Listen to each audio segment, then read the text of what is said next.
Indian Arrival Day, it's tomorrow, a very significant holiday on our calendar. Of course, it first came into the public domain in 1994, and of course in 95 it would have been changed from Arrival Day to Indian Arrival Day.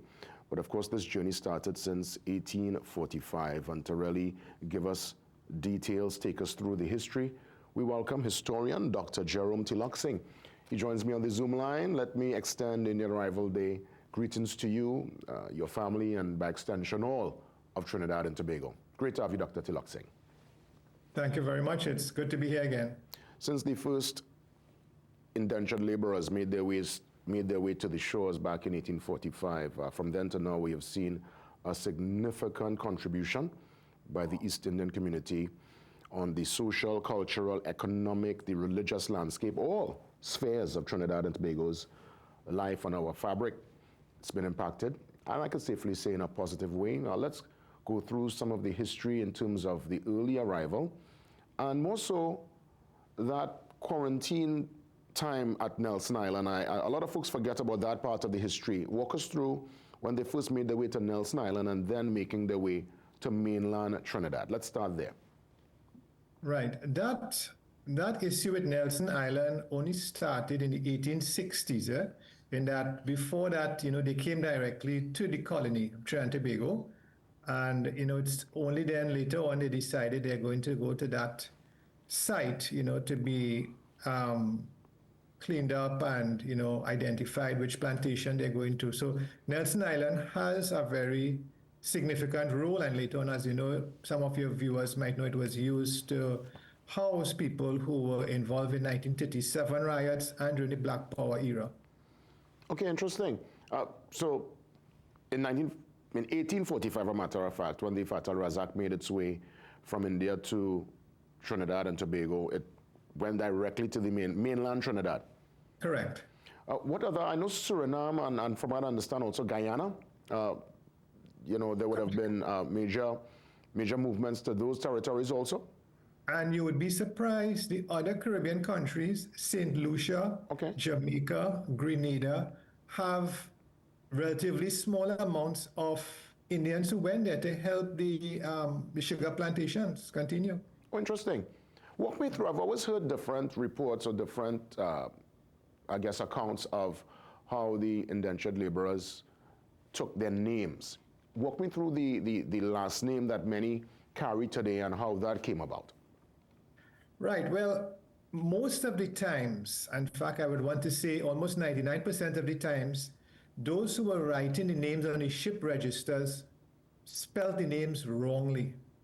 Because they didn't know the Hindi, the Urdu, the Arabic way of these names, so that a lot of times the names became corrupted. Sometimes people came down into the Caribbean and they would, say that they're from, a high caste, and they would use a different surname. So that the surname, like my name, Tilak Singh, you will not find it on the ship registers because the person who came down was a Tilak. And when they married a Singh, their children joined both names and came Tilak Singh. So that the names, the spellings have become, modified and over time changed, so that it's difficult to identify someone from their name, to say what village they came from or the ancestors. Thank you for that.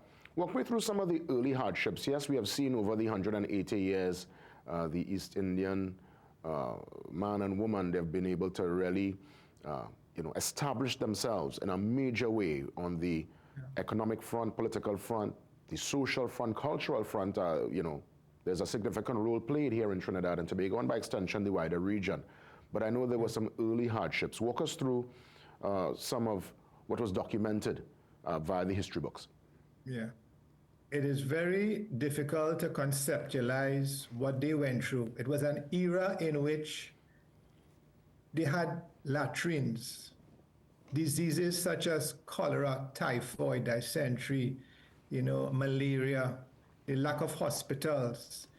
There was no interest in education, so many of their children were uneducated, and it's only later on, the Catholic Church, Anglicans, the Canadian Mission, showed an interest in educating the children of these plantation laborers.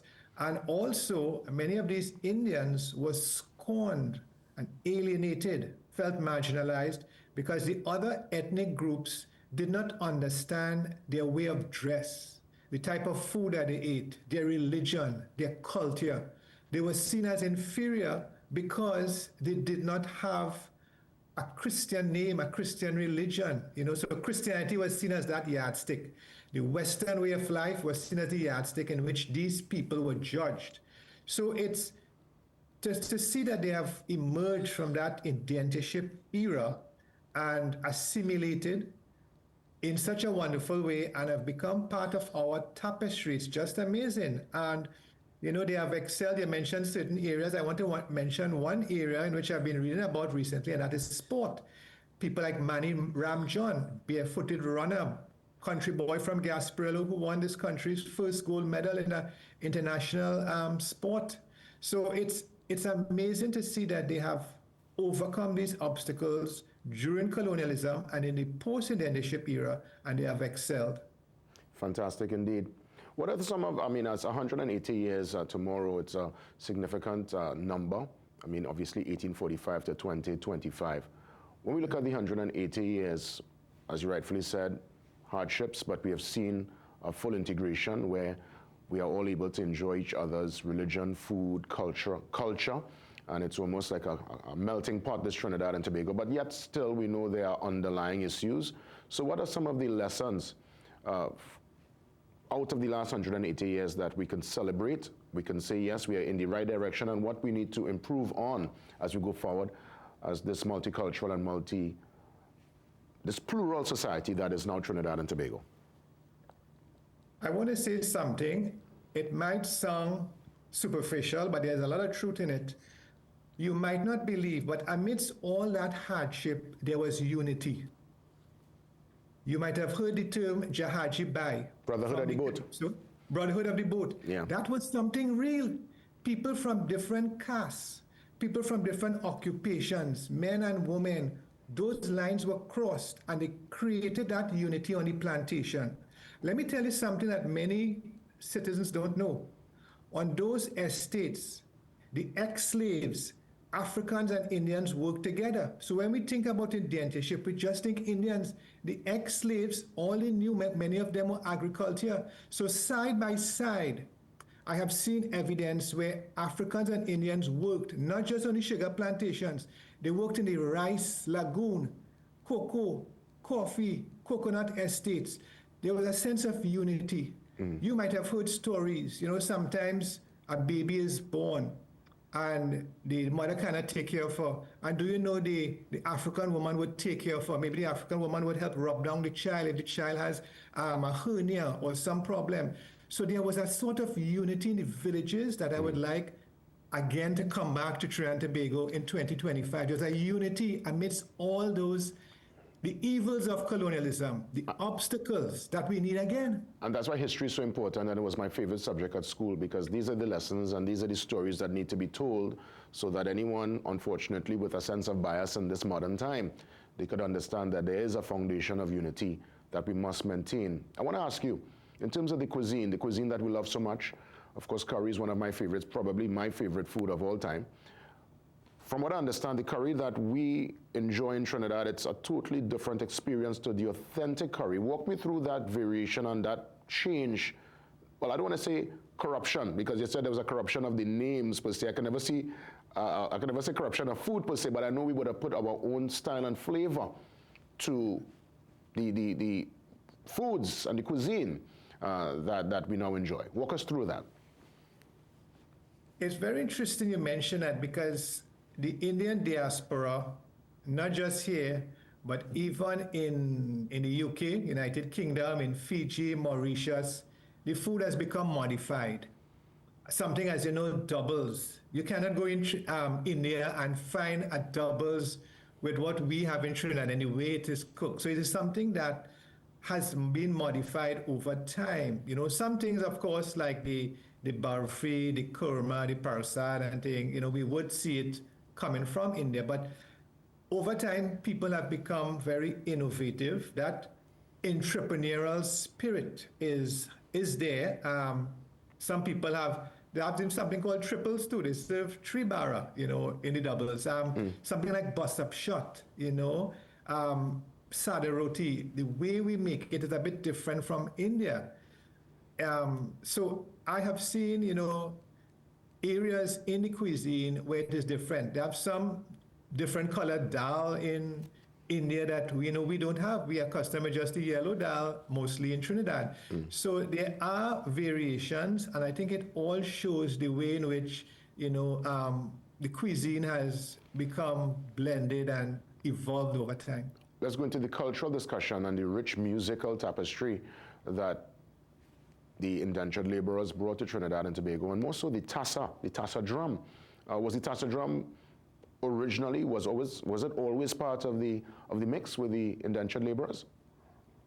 It was, and they used that tassa, interestingly enough, not just for Hussein celebrations and for wedding nights or Diwali, but it was also used during Canbole, something that the Africans celebrated. And again, we see this sense of unity where the Indians are coming to celebrate. During Hussein, the Africans are coming with their drums to celebrate. So the tassa has been one of the indigenous instruments, that has been part of our national life, and it shows, how flexible we are. We don't just say, well, this instrument should only be played at one festival or for one ethnic group. It was very diverse.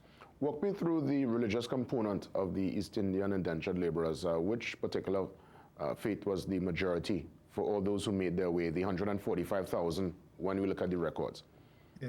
The majority were Hindus, and the second largest was Muslims, those of the Islamic faith, and not many people are aware, but there were also a minority of Christians. So people came as Christians from India.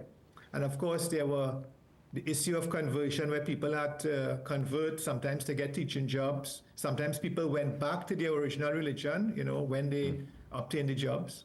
Understood. As we look to wrap things up, what's your Indian Arrival Day message to Trinidad and Tobago?